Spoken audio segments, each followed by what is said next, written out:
炸小酥肉千万不要加生抽和酱油，因为加了生抽酱油，炸出来的小酥肉啊颜色发黑，味道发苦，不但难吃，而且卖相还非常的难看。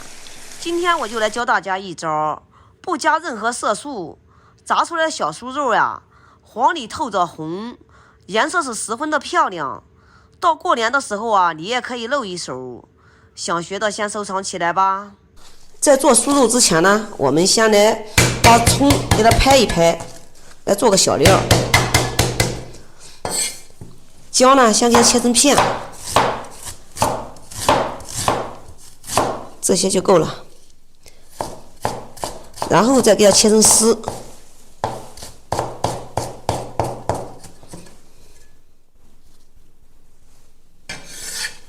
切好之后，给它放入大碗中。接下来往里面加一点点的盐，然后再加上适量的胡椒粉，然后用手给它抓拌均匀，把葱姜的汁水给它抓出来。等一会儿呢，我们用这个葱姜水啊兑到小酥肉里面。第一个呢，炸出来小酥肉漂亮；第二个呢，有很多的小孩子啊，他不喜欢吃这个葱姜。抓完以后，给它倒入温水。用温水呢，它激发这个葱姜的香味呢比较快一点，给它泡20分钟左右。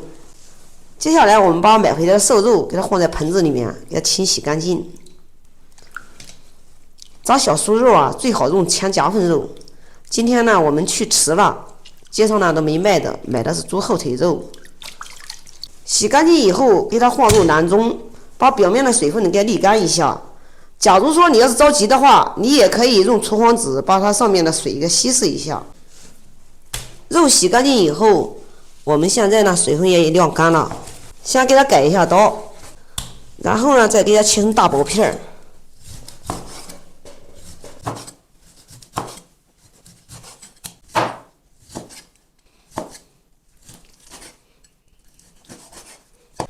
切好之后，我们再给它改刀。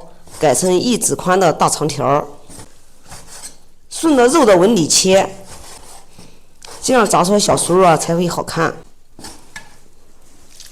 切好之后，把肉给它摊开，然后用刀背给它炸一炸，使瘦肉呢非常的酥松。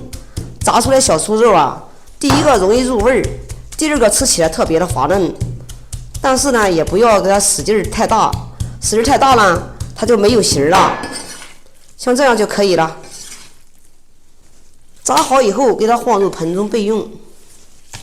首先呢，在里面加大约20克的醪糟水。这个醪糟水啊，能起到就是去腥的作用，还可以起到一个上色的作用。然后再加上我们泡好的葱姜水，盐也不用放的啊，因为这个葱姜水里面啊都有盐。然后我们不停的给它转圈，往一个方向给它搅拌。让肉充足的吸满水分，边打边转圈。吸完了以后，我们呢再往里面慢慢的加。每次吸收完以后，我们呢再往里面加，少量多次的加。像这样呢，炸出来酥肉呢才能滑嫩不柴。搅拌至水分充分的吸收肉里面以后啊，我们呢，再往里面加上半碗的红薯淀粉，继续给它抓拌均匀。这个多点少点都可以哈。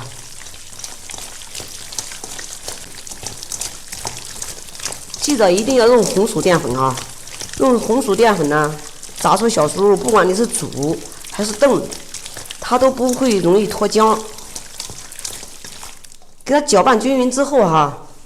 我们再来打一个鸡蛋，这个时候打鸡蛋呢，比较容易好拌均匀。你要是提前加鸡蛋的话，这个红薯淀粉啊，它就不容易化开。加鸡蛋呢，还有一个好处，炸的时候啊，特别的酥松，看起来也特别的漂亮。本身嘛，鸡蛋就是蓬松剂，感觉淀粉少了，可以多加一点哈。我刚刚呢又加了半碗的红薯淀粉。再次给它搅拌均匀，搅拌是黏糊糊的啊，像这样，这每一条啊都能裹住淀粉，像这样就可以了。先给它放在一边备用。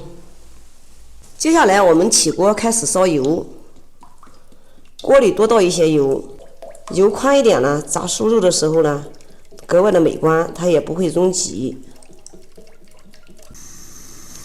油烧至6成热，也就是筷子下进去冒小泡泡时，也就是油温已经到了180度左右了。这个时候呢，我们就可以下肉炸小酥肉了。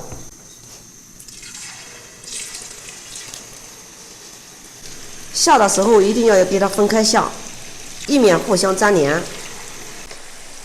下小酥肉的时候呢，尽量快一点下，火呢把改为最小，这样炸出来小酥肉呢颜色才会一致。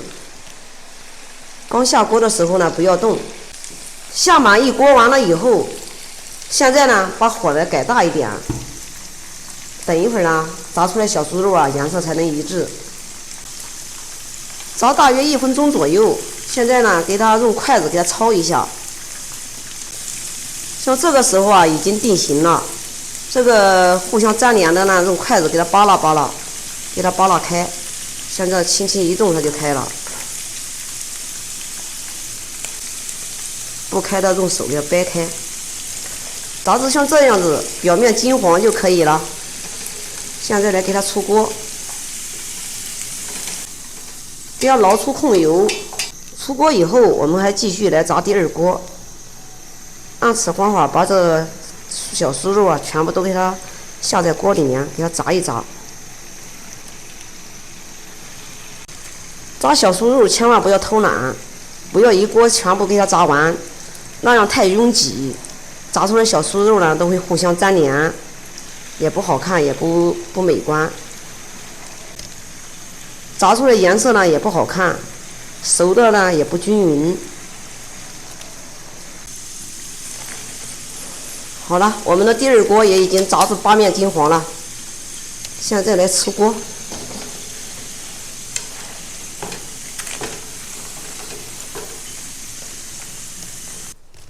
好，出锅，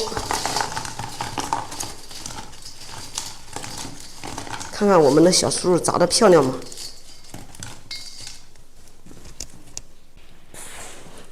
像我这样做出来小酥肉，外酥里嫩，不管是煮火锅还是干吃、煮汤都是非常的好吃，老少皆宜，有空你也试试吧。好啦，今天的视频就给大家分享到这里吧，我是于姐。如果你喜欢我的视频，请不要忘记关注我哟。感谢您的观看，我们下期再见啦。